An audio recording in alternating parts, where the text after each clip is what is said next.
are you? I'm good. How are you guys? Good. Pretty well.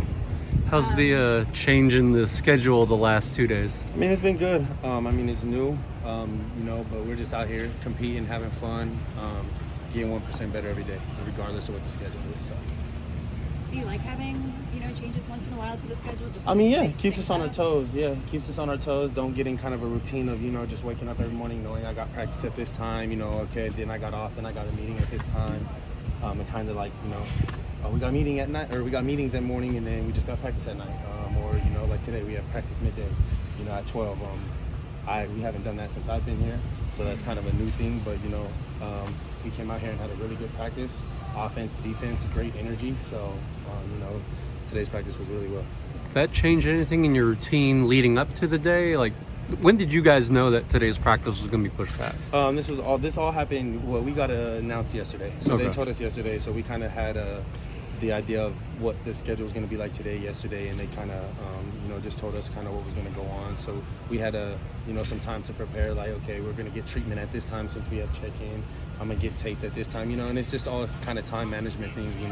How do you handle your free time in the building? What do you do when you're not out here in the football field or in the meeting rooms and stuff like that. So there's a lot of talk about extreme kickoff times.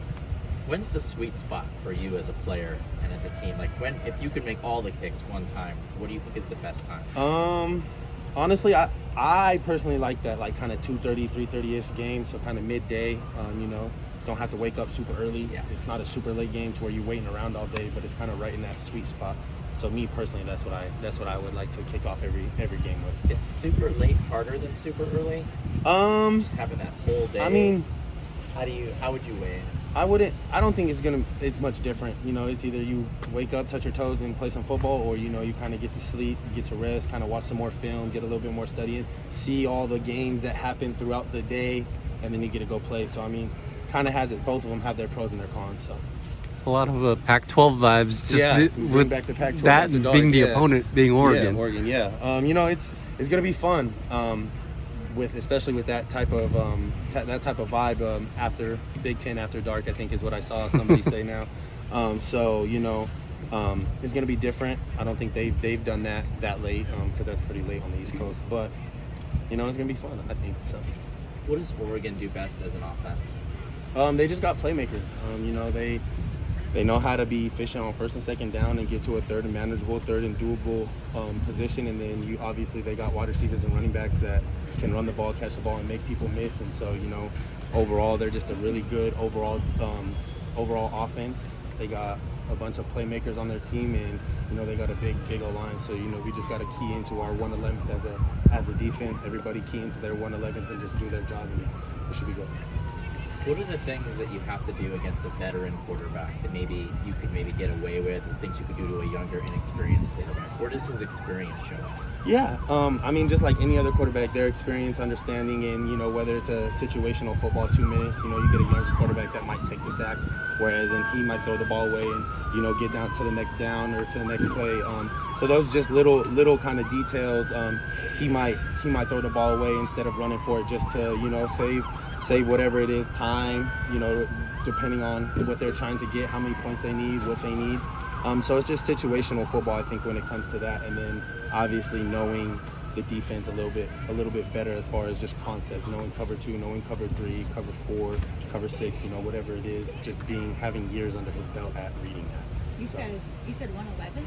Yeah, 111. So okay, it's just like, kind of what that means, but is that like a new buzzword? Yeah, it's you came up with that? I think it's been a thing. Just do your job, right? Do your 111. There's 11 people on the field at a time. So can you do your job? Can you win your 1 versus 1, right? Can you do your 1 of 11 on the field, right? So can the DBs win their 1v1? Can the O-line, D-line win their 1v1, pass rush, run, block, whatever it is? Can the quarterback make his 1/11th of the read?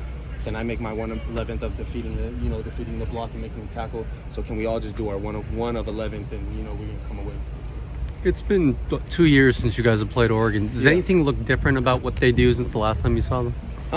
No, same scheme. You get a lot of the same stuff, but it's football at the end of the day. They're gonna look at our film and see, what they think they can attack us with, and we're gonna look at their film and see what we think we can attack them with. And, everybody scouts and game plans for everybody. They've had a week, or they had last week off, for a bye, so they've gotten to look at 2 weeks worth of our film. So it's going to be interesting to see what they come out and do. What were the big takeaways from the LSU film? We just got to make tackles. I had 5 myself, so I'll take credit for that. But as a whole, we just got to make our tackles. Like I said, play our 111th, not try and do too much. Just understand that the person to the right and left of you knows what they're doing and does their job at a very good level and a very high level, and just play fast. We were playing fast. I thought we got off to a great start, and we just got to keep that momentum, that mindset, and that drive that we had in the first half. Keep going and just keep going, and that just needs to be our mindset every game, every quarter, every play. Is that? Oh, go ahead. Femi started at edge and he practiced with the D-line today. So just like how kind of mix and match is this defense based on what the opponent's given you, especially up front? Yeah, we're just trying to put our best 11 on the field. Just put our best 11 on the field so we can go out there and as a defense and do what we do what we've been doing all fall, and that's flying around and having fun and creating havoc. I don't know what that conversation was like, but to the conversation that he had with us is I'm just trying to help the team win. I'm just trying to help the team do as best as we can do, and after conversations, that's where they thought he would kind of fit in the best for what we need on this defense right now. Going back to what you said about the missed tackles, is that more about just the angles you guys are taking, or was there a specific? Yeah, angles. They had some good backs, so they kept their legs running. We're gonna face some good backs this week. But it's just angles, and it's just being detailed in what you do, not getting tired and getting lazy, and actually coming through and working on what we practice out here on the practice field. Good. Thank you guys so much. Thank you. Thank you very much.